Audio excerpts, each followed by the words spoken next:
and to all of you to this Villawara Seminarium.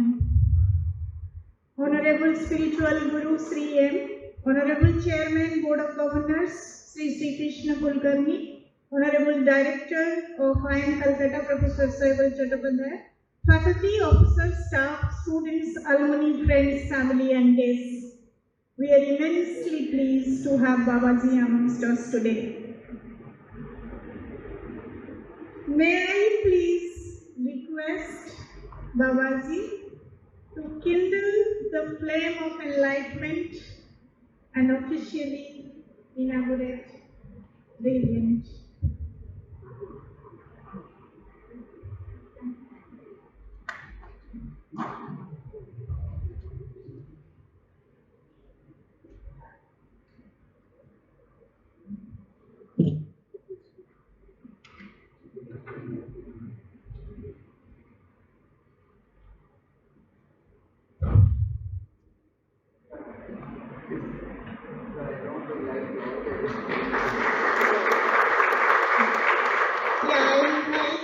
Chairman Board of Governors to join lighting the lamp. Also our Director, Professor Saibal Chattopadhyay. Mr. Vinay Karanjape, please join us lighting the lamp.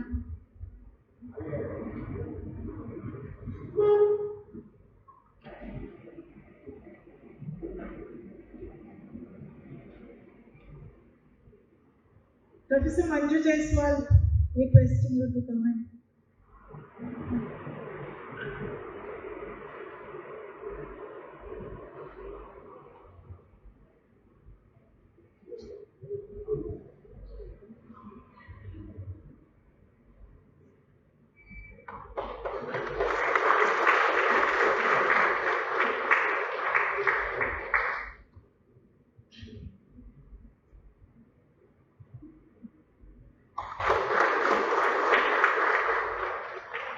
Thank you very much.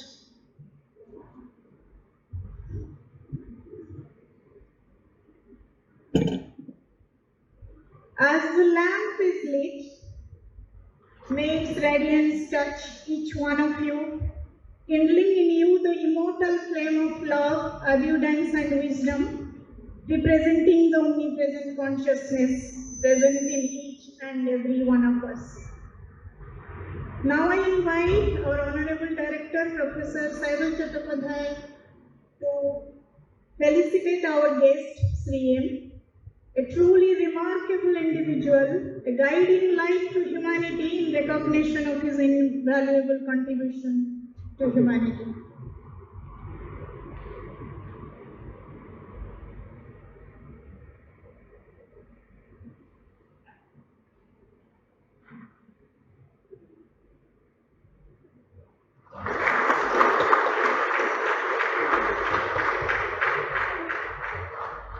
Now,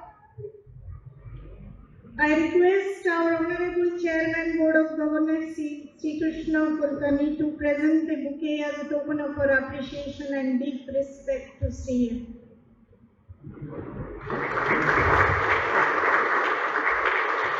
I request Director Professor Saibal Chattopadhyay to present the bouquet to our Chairman Board of Governors.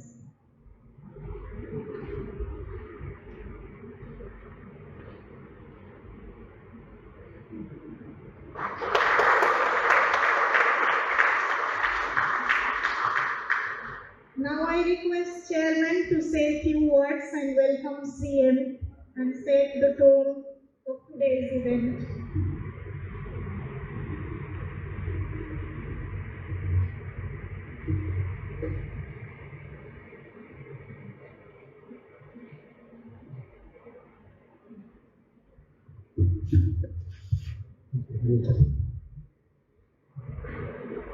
So Pranam, welcome to all the students and faculty who have taken time on this summer vacation time to come and be here.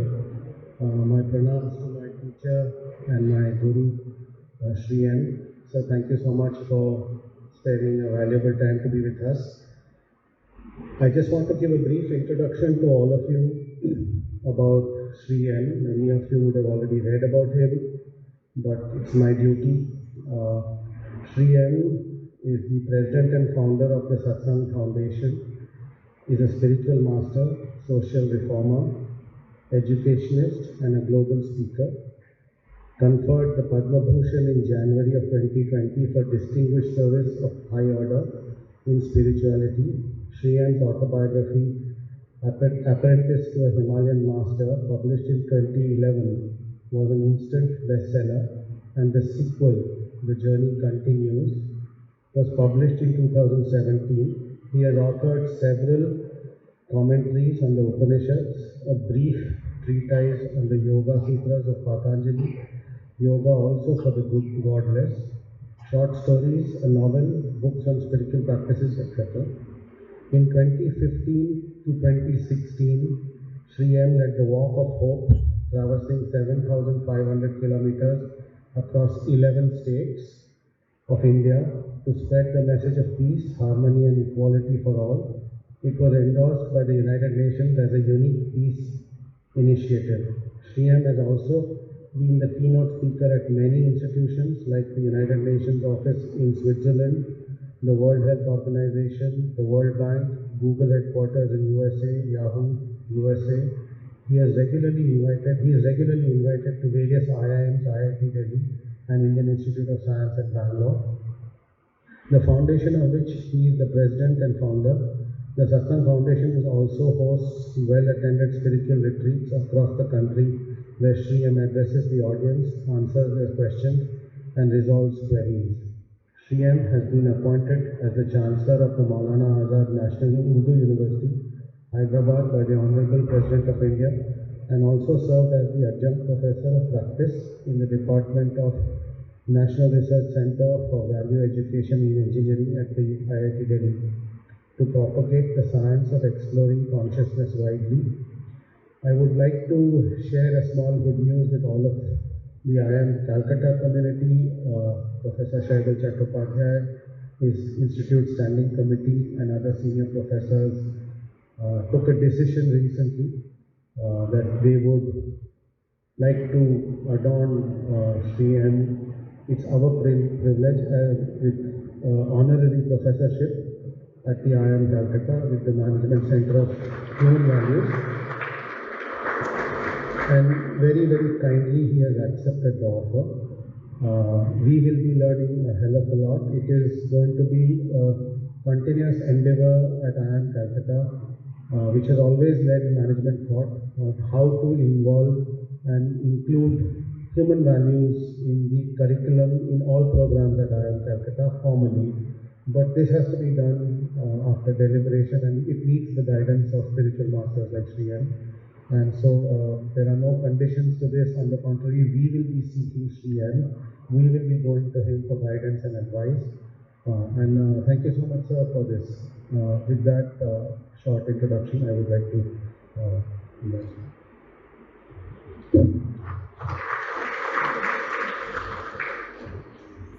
So finally, we have the privilege of listening to CM as he shares his profound insights on human values and their integration into the management curriculum. We eagerly anticipate his talk, which promises to inspire us all to embrace a deeper understanding of the values that shape our lives, profession, and the broader society and its organizations. Now I invite Babaji to enlighten the audience.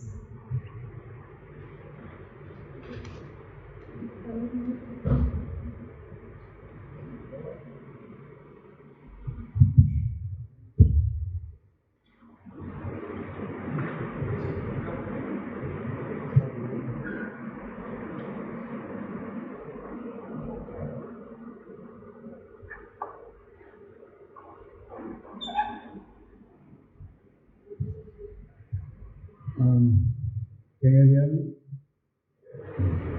Let me start with a small chant, which is from this ancient country of ours. It will be in Sanskrit because Sanskrit is the mother language in those days and even today. In fact, I am pushing hard to introduce the learning of Sanskrit not as a religious language, but as in quote, secular language in this country. We talk a lot, there is much to do. So therefore the chant is Om Sahana Bhavatu Sahana Bhunaktu Sahaviryam Karavavahai Tejasvina Vaditamaskuma Vidvishavahai Om Shanti Shanti Shanti. Now, I don't have to explain Shanti Shanti Shanti everything. In all Indian languages, Shanti is right? I think that Shanti starts from the mind of the individual. Not just a social reform, I mean about Shanti or peace, but it has to start from our hearts. If our hearts, when I say heart, I'm not talking about the organ that pumps blood, but as you say in English, heart of the matter. If our minds and hearts are at peace, then we can talk about peace, we can bring about peace, we can get people together. As long as inside we are not peaceful, it's not possible to bring it about through external. We can to some extent, but it won't last because the genuineness of the person who's trying to do that won't be there. If I am always an angry man and I want to bring about peace, it is not going to work. I mean, you will see through very soon, right? When you talk to somebody. And now I'll explain the mantra. It is very important, especially because you are part of the IIT. First of all, before that, let me thank Sri Krishna Kulkarni, or Chief of the Board of Directors, Srimati Nisigandha Bhuyan, who is the convener, and I think also the Dean here, and Sri Saibal Chattopadhyaya, who is the Director in charge, and all the teachers and to use Sanskrit word, all the Upadhyayas who are here, and all the students who are here. All the people in responsible positions and all the people who make them sit in responsible positions. So let me start describing this mantra. You know, teaching is a question of, from my understanding, not just teaching somebody to by heart something, by rote, filling your brain with a lot of material, making you remember them and reproduce them. This is necessary, but it's only part of education. If one needs to make education humanitarian, which means for the good of humanity on the whole, not just to increase your careers, to build your career or to get jobs. That's only one small part of it. It's necessary, I understand. But the most important thing is, does it change one's character? Does it change one's personality? This is the IIMA, one of the, I think the oldest institute of management in the country. So what we would love to see is that people, students from this institute are produced, when they go out with their duties, they also understand that their job is managing humanity. Management, it's not so easy. For instance, if there is a manager who puts his fingers into every nitty-gritty of all the things that are happening, it is not going to be a successful management. A manager is one who chooses the right persons and puts them in the job and gets them to do it properly. This is a manager, not like in the army, in the armed forces, there are generals. You know why they are called generals? Because they don't look into particulars, in general. So, which means managing human minds. I'll come to the mantra, but Henry Ford, you know, was the founder, one of the earliest manufacturers of cars, automobiles, Henry Ford. Many people don't know that Henry Ford was not an engineer. He did not know anything about automobile engineering. He learned a little bit afterwards. So when he also had radical views, which maybe right or wrong, he had very radical views. When somebody asked him about exercise, I don't agree with this, I'm just saying what kind of a man he was, radical in his thought process. When somebody asked about exercise, he said, the sick cannot do it, and the healthy don't need it. What I'm trying to say is that he always thought outside the box. This is a very important part of creativity. Think outside the box. You don't have to follow everything that has been said to us. It may be proved wrong. When Einstein came, he proved much of Newtonian physics wrong. Why? Because he was brave enough to think out of the box. Right? So you need a disciplined mind. Now I'll come back to the mantra I chanted, since I've given you background of what it is. When you listen to the mantra, you hear one word repeated 3 times. Can you tell me? Saha. Saha na bhavatu. Saha na upanatu. Saha viryam karavavahai. Saha means you and I together. It's not that when you say Sahana Bhavatu, which means may you and I be protected. Protected from what? First, it means protected from the vagaries of nature. Like right now here, if there is no hall, if lightning comes or the sun is strong, you cannot do anything. You're protected from the vagaries of nature. Or if your holes from which snakes can come in, what can you do?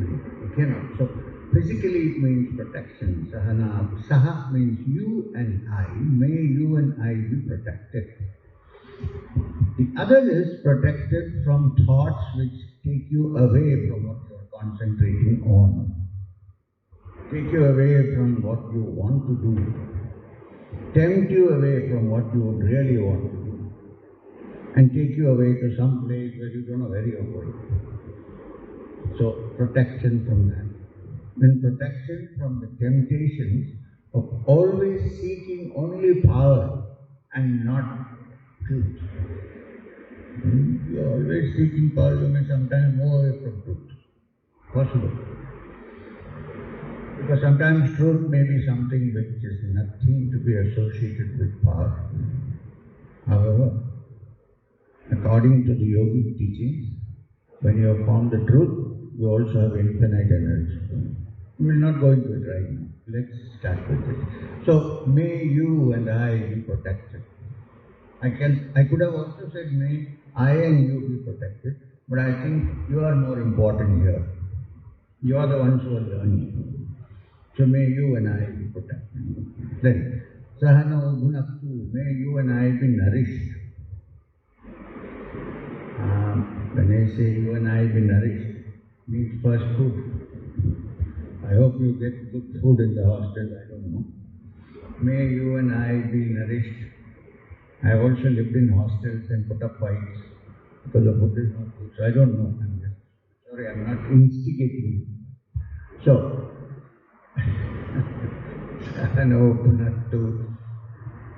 may our nutrients be properly given to us, may we be properly nourished. It also means mind nourishment. You know, mind nourishment has many facets to this. One is that you get proper understanding of how to think, how to meditate, how to figure out, how to solve a problem. That's one nourishment, which the teachers, if they have sufficiently, can share with you. The second nourishment is good air to breathe, apart from the food that you get.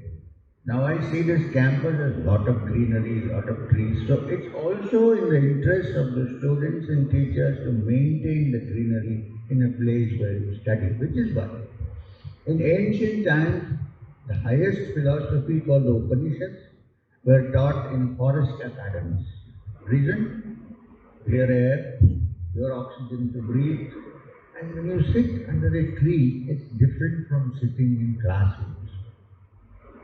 When I was in school, when I went to school, I used to look out of the window all the time, especially in the mathematics class, wondering, why am I sitting here? Because there were huge trees around the campus. Why are they not teaching us under the tree?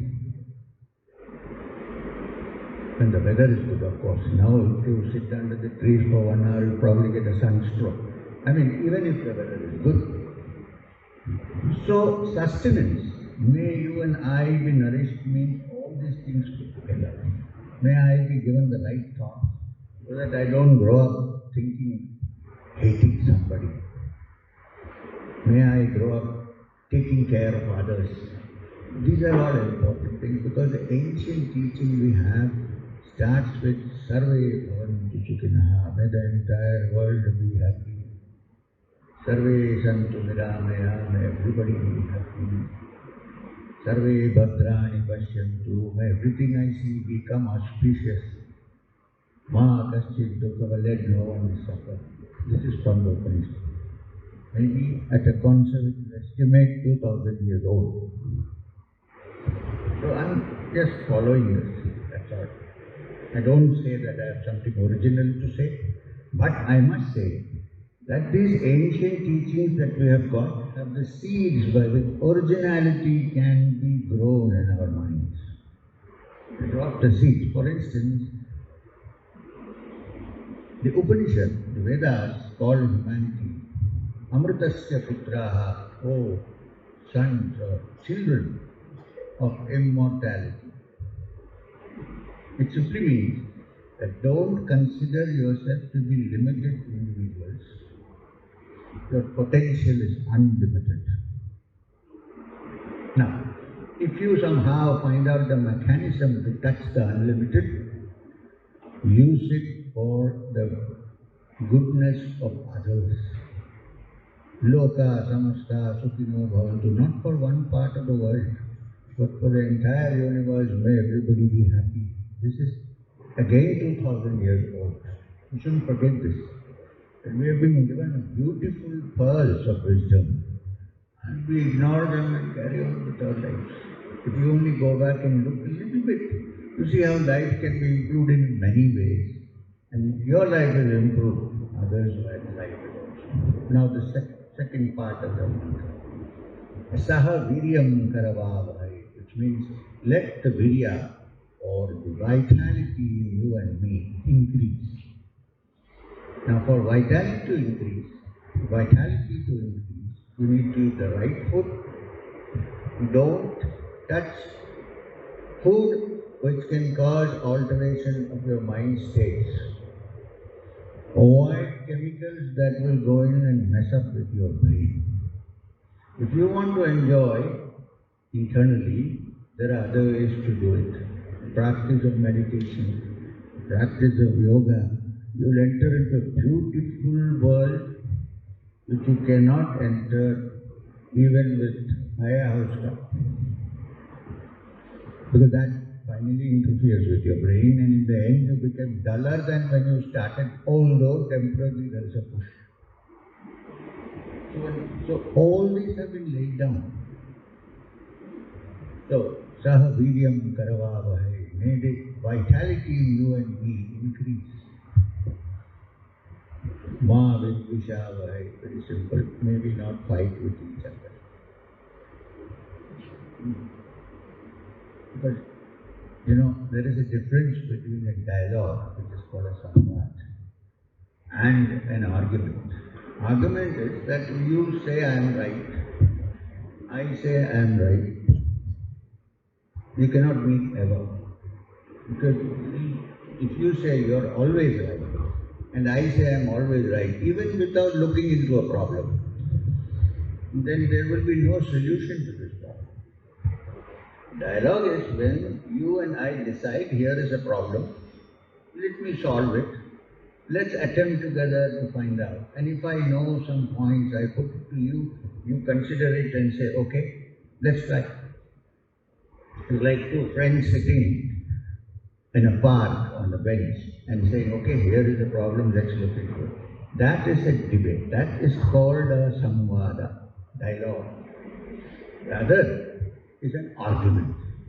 So what they are saying is, let not the argument escalate into a battle. Let us go to understanding each other. This is the mantra with which, in ancient times, the students sat in front of the teacher under the banyan tree. I'm hoping there were no mosquitoes then. And then discussed these matters person to person. Now this is very important. So from there I want to come to this. Unfortunately today, fortunately in one way, unfortunately in the other, fortunate that many more students are coming to learn great things, management, technology, everything. The problem is when there are too many students and the student-teacher ratio becomes small, becomes big. For 100 students, there is one teacher. Very often the personal touch is lost. Now, people say, is there a solution for this? Because many more people want to study and grow. Yes, I understand. But we are working on this particular kind of teaching in which a teacher can select one small group of 4 or 5 children, take them away, sit somewhere quietly, and today I wonder if many teachers even know the individual names of. So then what happens? There is no personal connection. It becomes like student, one level. Teachers, another level. Now here there are so many teachers, so many people. They are all the different people. But we put that level, teacher. So because it is a teacher, we should disagree. Or is a student. Because someone is a student, they don't know. Of course they do. In fact, a good student becomes a good teacher. And a good teacher is one who knows or who understands that the students also know something which we may not know. If that is there, there is a humility that comes from within, where I don't behave that I know everything. When I start there is a possibility that the students also understand this. Once the students understand this, there is a hope that concerns for humanity grows.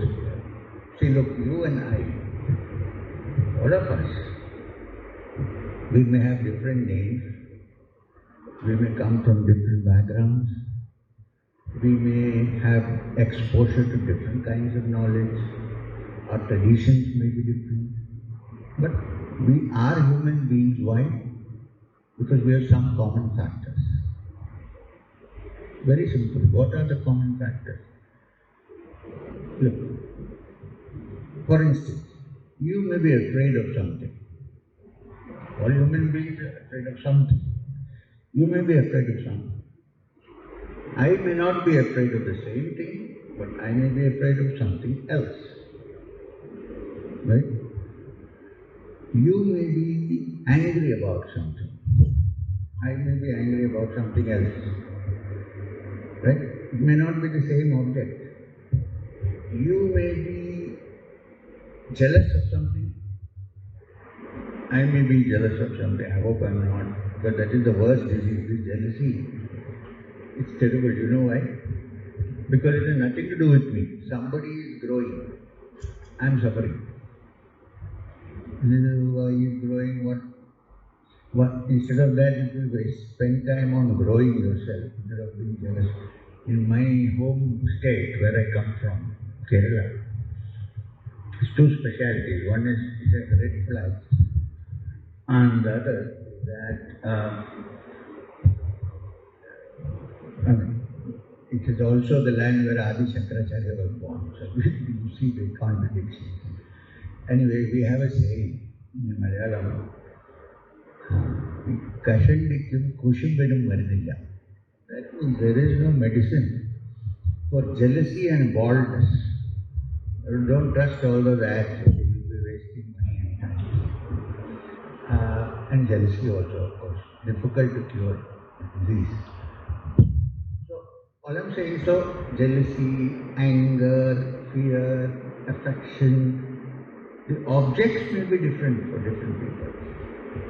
The common factor is that we all have it. Right?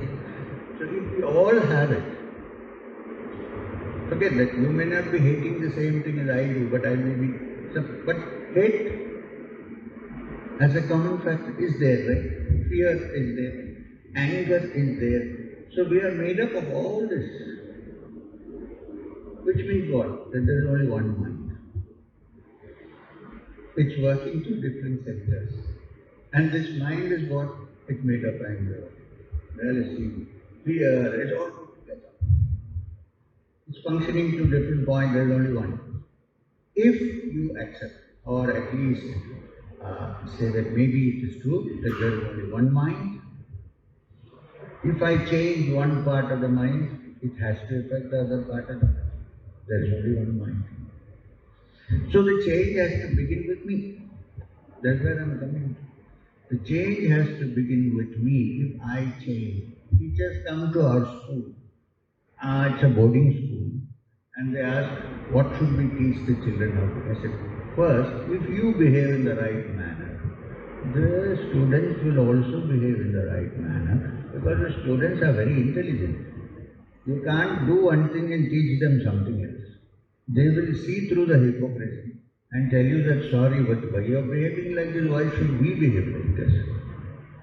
So if you live your life, the youngsters will also understand and imitate. And that's where the growth begins. I've also been a warden for a very unruly school in Bihar once upon a time, for 2-3 years. Not like we used to get students who are already married, having children and so on, in +2, CBSE, run by an ashram. I don't want to go into that. And then first year was very tough. Second year, and I started sharing thoughts and said that you may not be always wrong, right, and I may not be always right. Let's start there. Let's discuss, sort it out. And the third year, when I said I am leaving the hostel as a warden and going somewhere, they begged me not to go. They said, please stay on. I think you have kind of cleared my mind. So, since today's subject is human thinking, to make others better, to make humanity in general better, should be always at the back of our minds, because we are a collective universe. We are not single compartments that is split into many, many small parts and each warring against each other. We are one humanity. We have to think about that always. If you think about that, then as you move around, as you grow, as you learn and you go to the outside world, you will have the spirit that all are part of one humanity. If that is there, then I think it should be there in science institutes, management institutes, everywhere. Because ultimately, if you bring out people who manage aggression, then you will have an aggressive world which is sure to create problems and it's a disaster. So while you may be management students, science students, literature, whatever you are, please keep this in mind that the most important thing is the betterment of humanity. Don't forget that. If you keep that in mind, I think everything else will be of use to us. If you don't keep that in mind, whatever you learn will be used in a negative way and we will end up in disaster. I have great hopes for this country and I think we will move ahead, and it is not dependent on politics, it's dependent on human beings, you and me. If we change as human beings, nobody can do it. That's all I wanted to tell you. Too much of talking is also not. Now, we are open to a few questions for 10 minutes or so.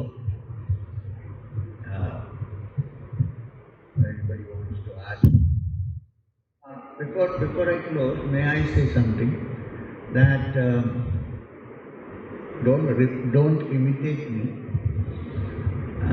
I was a completely out of the track kind of a person. I was born in a Muslim family in Kerala. Right? You must be wondering because I'm talking Sanskrit. At the age of 19, I went, you don't imitate, parents suffer a lot. I just quit and went off to the Himalayas. While going, I burnt all my bridges. My degrees, my qualifications, whatever I had, don't do it. Dangerous, I feel, I know it now. It was not necessary. But in that fit of giving up, I rolled everything, tied it in a cloth, put a stone to weigh it down and dropped it into the river, in Haridwar, in the Ganga. And then I went up. I spent 3.5, 4 years with my teacher, a barefooted, bare-bodied person called Maheshwarnath. Nobody knows about him because he was not the advertising variety of teacher. He had no banners. He had anyway there was no YouTube then. And I'm sure if it was there, he wouldn't have gone.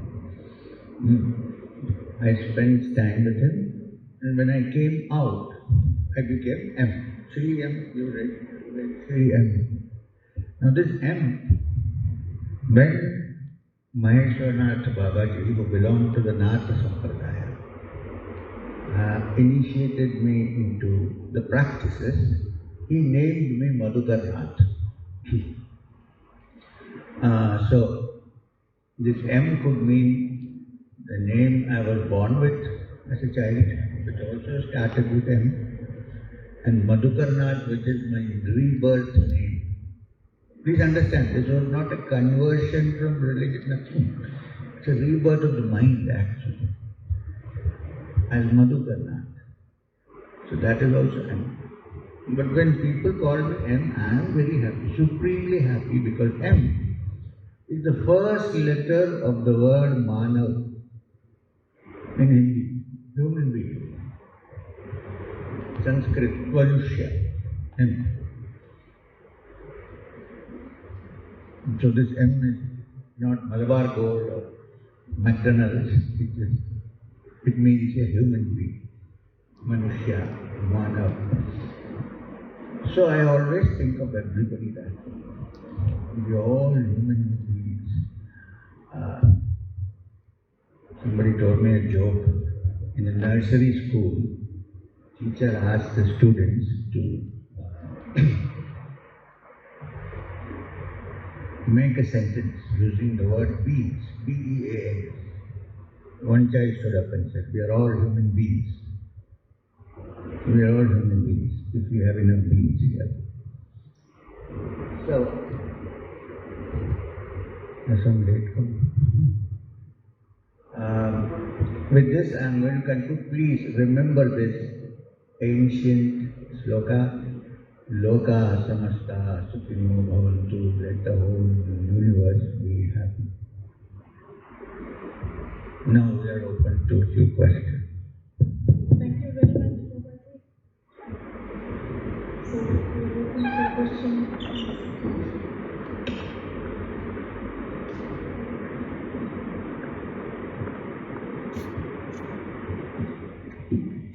Namaskar, Babaji. I was going through a podcast of yours. So yes, sir. So I am having a lot of questions. Maybe all of them I could not ask here. But one of the question that I want to go to, if you can drive us a midway between the spiritual path and materialistic path that we can go through. And you have been described some higher beings in one of the podcasts. So is we as a human, as a beings, are losing their identity as we are moving ahead of Kali when comparing to the presence of these higher beings? So that's my question. Your first question, I didn't know that people would be looking at my YouTube. the midway between a spiritual life and material life. That is what you are saying. Okay, let me tell you this, my dear friend. I am always in midway. Look, I am not wearing any robes which look like religion. In fact, somebody asked me, are you a Gandhian? Because this is khadar, gifted by some good friend. So, when I go abroad, I wear a t-shirt like this. I wear pants and I go and I speak. I have a family. I have 2 kids who are grown up and got married now. So I am leading that life. I am spiritual from my heart, but I lead life in this world. Since I live in this world, I also have to earn my living. If I was a sannyasi, I could have begged. I cannot do that. So I have also to make money for my livelihood. I do that in my own small way. And I think it is possible. You know, when I was with Maheshwara Babaji, my guru, I had this great desire to become a sannyasi. He discouraged me thoroughly. You also forced. He said, you go back, your function is to teach people about some things. You get married, because most of the people who come to you will be people who are married, who have children, who have family. What advice will you give them? If you wear a robe and you have no family, what advice will you give them? So I married, and I have also figured out, we make a lot of fuss about we should go beyond the ego, we should cut the ego, and then only we can become spiritual. There is no better ego cutter than a wife. I'm not joking, seriously. So, in a way, it's nice to live, not in a bad way, facts. So, because in your home, you're living 24 hours with somebody, they know you in all moods. I can put up a smiling mood in the public, but inside what happens, he knows, right? So it's a good way to keep your ego under control. So I suggest, I'm not saying you should get married. It has its own problems like this. I'm saying that you can live in the world and also at heart be spiritual. There is no contradiction in that. You can take off short periods of time when you want to be alone. Come back. The second question is not a question which can be so publicly discussed about the other beings and so on. Let's concentrate on the beings here. Let's not worry too much about the other beings. But this much I have to tell you. If we think that in this universe, vast universe, there is only this earth, which is like a speck of sand in the ocean, on the shores, we must be really limiting our thought process. How can it be that in this vast universe, there is only this earth? Who wrote that? Why? There could be. And you don't see or you don't communicate, that doesn't mean they don't exist. They certainly are, my understanding. And plus the fact that people say, oh, in some planets the conditions are not good for life, there is no oxygen. What is the guarantee that creatures are built in such a way that they don't need oxygen? Maybe they need carbon dioxide. We thought about this.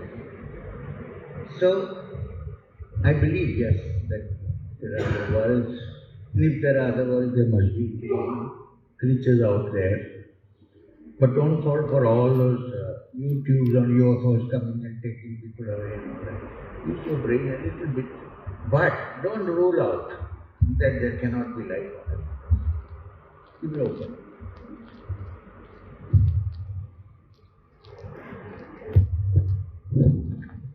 Hello sir, good morning. First of all, I would like to thank you for explaining to us the real meaning of the shloka that we used to chant from our school days. And the question that I had is that how do we handle adversary, especially when you know that the person against opposite to you also doesn't like you. me and like you, and we also don't like them personally, and we always get this negative vibe. But we also don't want to show it, and we want to work with them. We have to work with them. How do you handle that? I can only tell you how I handle that. I don't know how you will handle this, but how did I handle it? Okay, let me explain this.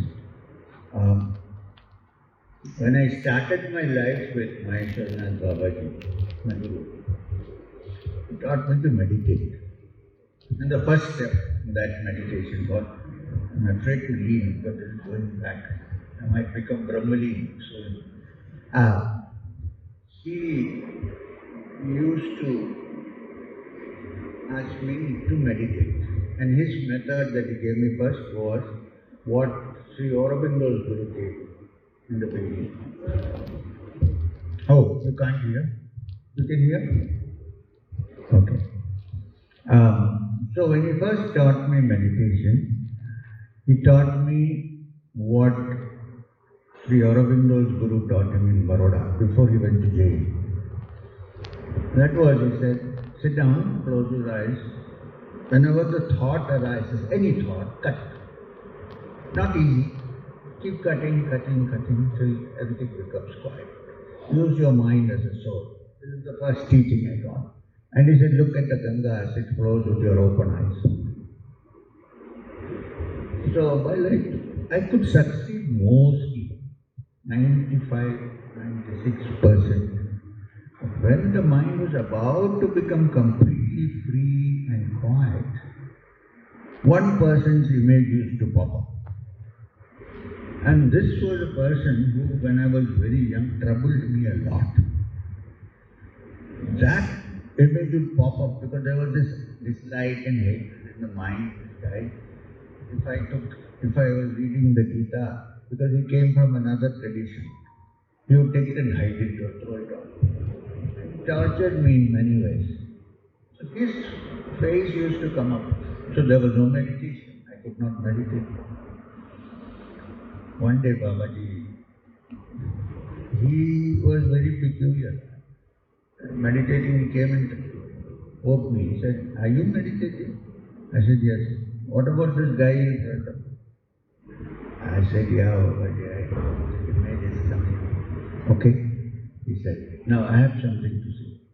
Next time, even if that image doesn't come, you conjure up that image deliberately. After conjuring up that image, you imagine that you're putting flowers on his feet and saying, you're also a manifestation of God who has come to teach me a lesson. Keep doing that for some time. I said, now this I can. I would rather throw someone cow dung on him there. He said, no, you try it. So I sat down that day for the first time. Actually, there was no image, but I said, let him come. So I had the image brought in front of me, deliberately by my mind, and I thought it was difficult, putting flowers and worshipping him. On the third day of this practice, the image refused to come back. And I was free of it. I'm not saying that for a living person whom you don't like, you want to work with, you should sit closed-eyed and throw flowers. You might think that you've gone crazy. Not that. But do not have hatred to that level that you do not see the good qualities in the person. There may be something. There is no human being who does not have some good quality inside. Look for that diamond somewhere. Takes patience. And if you have to work with that person, you cannot run away, right? Face it. And you don't have hatred in your mind. You may not like him, that's okay, but that deep hatred should vanish. You will soon find the person also falls in color. You also begin to think that no amount of my being like this is affecting this person, so let me. That's the only solution I have. Because I don't know the circumstances and what it is like. And please don't go tomorrow to that person and put flowers in. Nowadays there are cell phones, somebody else will photograph it.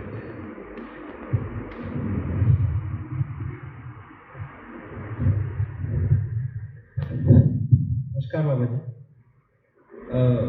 So my doubt is like, how, at what age of a human being, like as we born, we can't go into the spirituality, we can't think in the spirituality. At what age of a specific certain human being, like if for suppose I am 30 years old, so at what age I have to think in a spiritual way, I have to implement that kind of lifestyle in my life? Like what is the trigger point? Like do I need to wait for some time that I am being somewhere else, and then only I have to or No. Yeah. It depends on different people. Different people think of spiritual matters in different stages of their life. Some are, while they are young, the thought occurs to them. I cannot explain to you to this, except that perhaps they are made differently. Or if you believe, I believe, if you believe that there is a past, many lives which have an effect on this life, it may be that they come early to spirituality because of the past. Possible. Don't have to believe it, keep it that way. So you can only understand that different people's proximity to the spiritual life differs. I've seen this. Everybody doesn't think of it at the same time. Usually, people begin to think of it when they are in some distress. Usually, I'm not saying everybody. Oh, the great founder of the Sikh religion, Guru Nanak, said,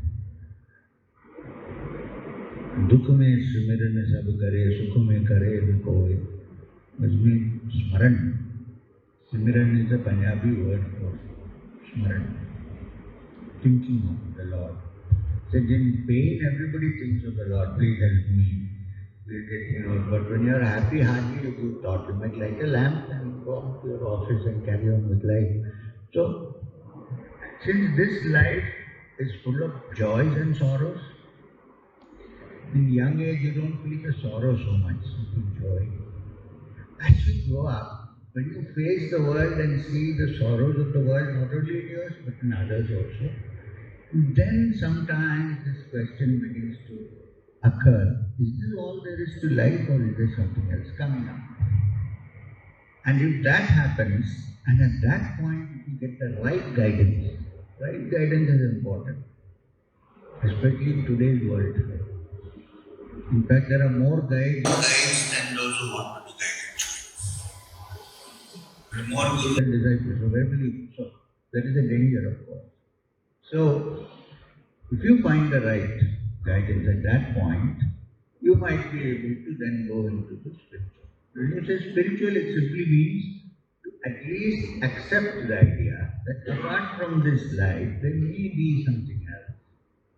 And that something else is not far away, but it is right here in my heart. You know the Kabir song, Muko kahan dhoonde re bande, main to tere paas hu. Where are you searching for me, my dear? I am here right before you. So,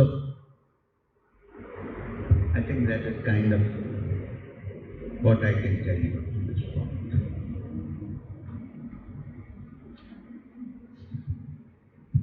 Stop.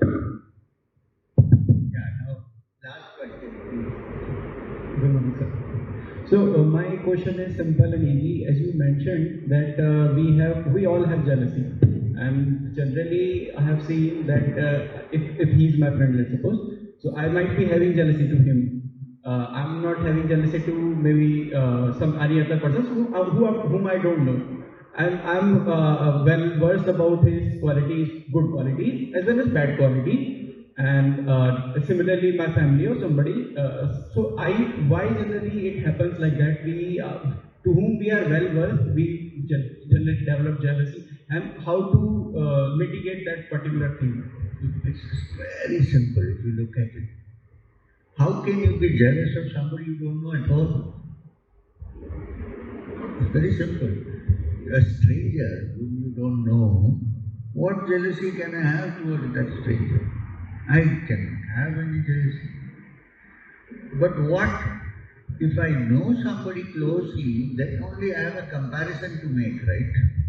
If I don't make a comparison, where does jealousy come into the picture? It doesn't come. It's actually very simple.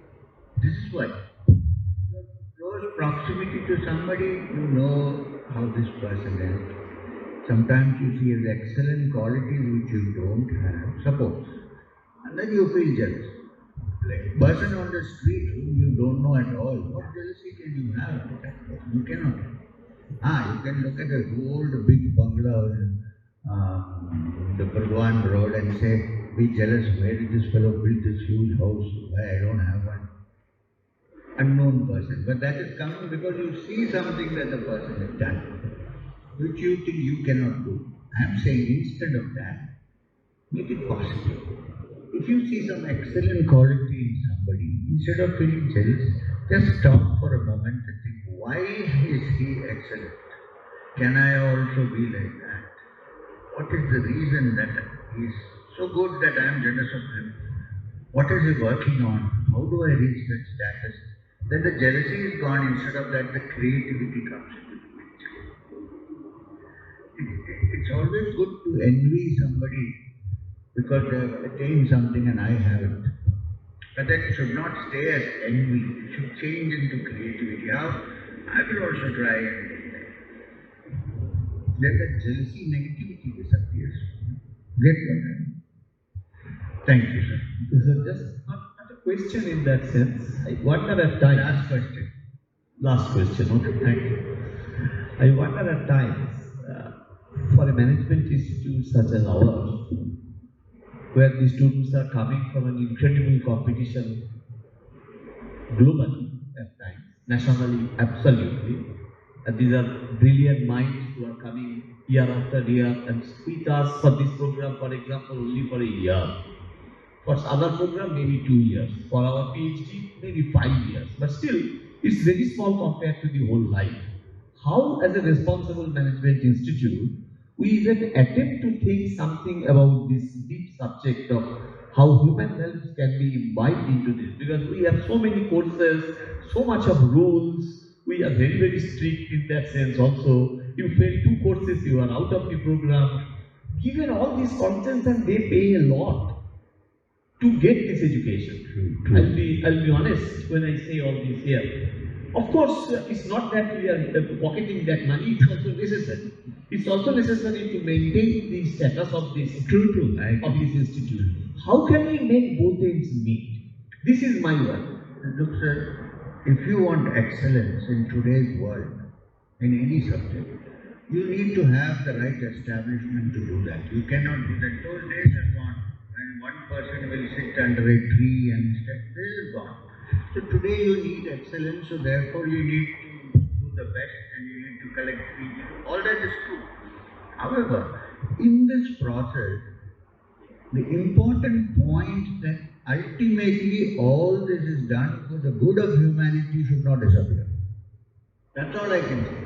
While you do all this, the central point that all this is being done, that tomorrow they will go out, they will be a good contribution to society, they will do good, they will improve things to the best of their capacity, not only for themselves, for other fellow citizens. That idea should also be discussed. I don't think in class. In the curriculum. Yeah. Because I don't think it is in the curriculum. I mean, now you're trying to get it into the curriculum, but I think it's an important part.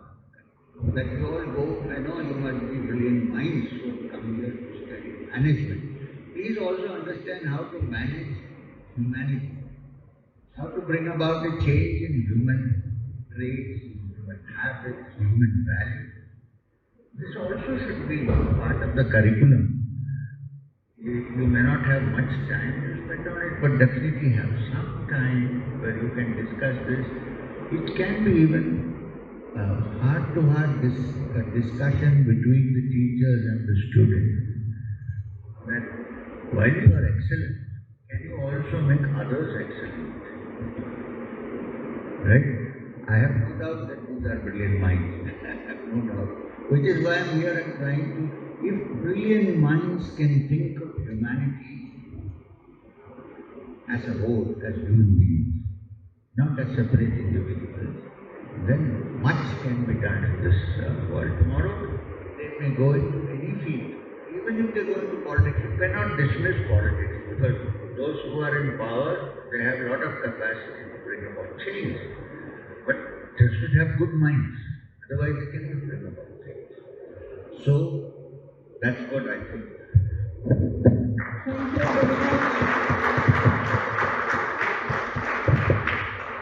Thank you very much, Babaji, in this journey from moving away from competition to cooperation and sympathy. I hope you will keep guiding us time and again. Now I invite both Chairman Board of Governors and our Director to hand over a memento as a token of our appreciation.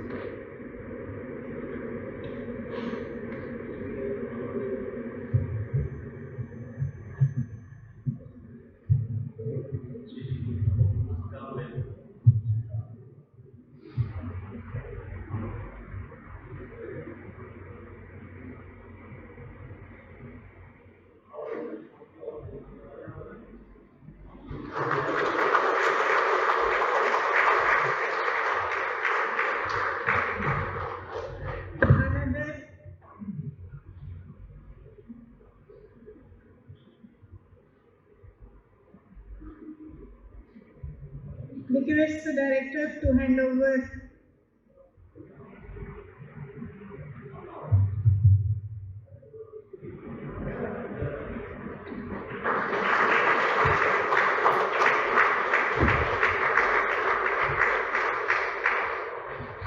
Now I request both the Chairman and the Director to present our offer to CM about Honorary Professor of Human Values at MCHV.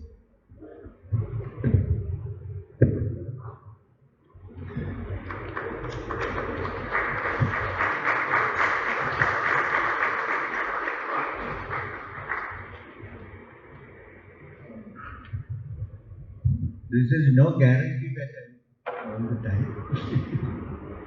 So I ask you to say that we are looking for manifest program. Thank you very much. With all humility, I accept it. Thank you so much, sir.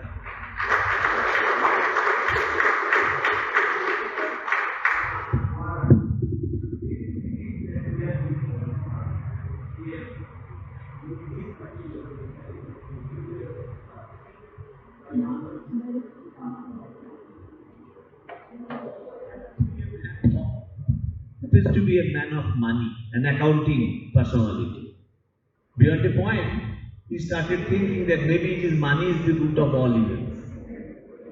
And that's when he started going out to the industry houses, and to the best of my memory, this concept of MCHV is the first concept where industry supported center. The industry came up, all the industries, top industries, Coal India, State Bank, etc. And if the list of the names are there right outside, as you can see. And they said, okay, this is a great idea that if we quest for money and more profit, humanity is possibly taking a backstage. So let's bring it back. We are indeed grateful, sir, for you to come here and allow us to give.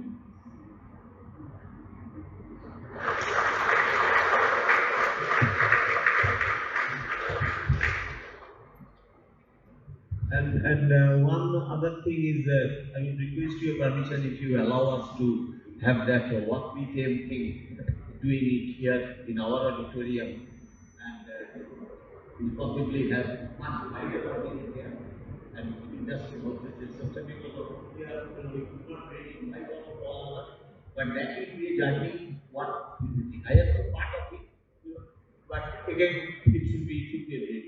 So if you allow us, we will show you. Thank you.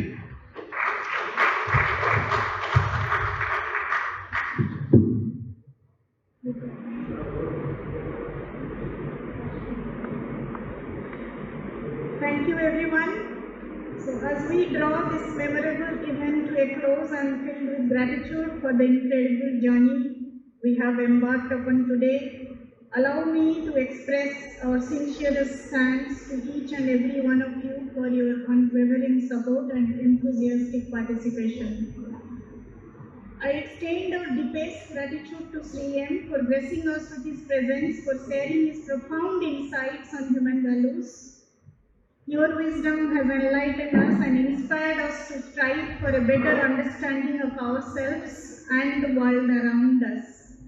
I would also like to extend special thanks to our esteemed chairman, Sri Krishna Kulkarni, our director, Professor Saiva Chattopadhyay, and all the faculty and dignitaries present here today for their invaluable contribution to this event. Your presence has truly elevated the proceedings, and we are honored to have you with us today. I also extend my thanks to everyone present here, staff, volunteer, individuals behind the scenes who have worked hard, Sumanta especially, to make this event possible. Your tireless efforts have not gone unnoticed, and we are grateful for all your contributions. As we depart from this gathering, let us carry with us the spirit of enlightenment and a renewed commitment to upholding the values that define us as individuals and as community. Thank you once again for your presence and participation. Let us continue the journey forward together, guided by the light of knowledge and power of human values. Thank you for making it. Om Asatoma Sabdomaya Tamasoma Jyotirgamaya Vrittum Manamrutangamaya Om Shanti Shanti Shanti. Thank you everyone, and you are all invited to MDC to have dinner with our guests.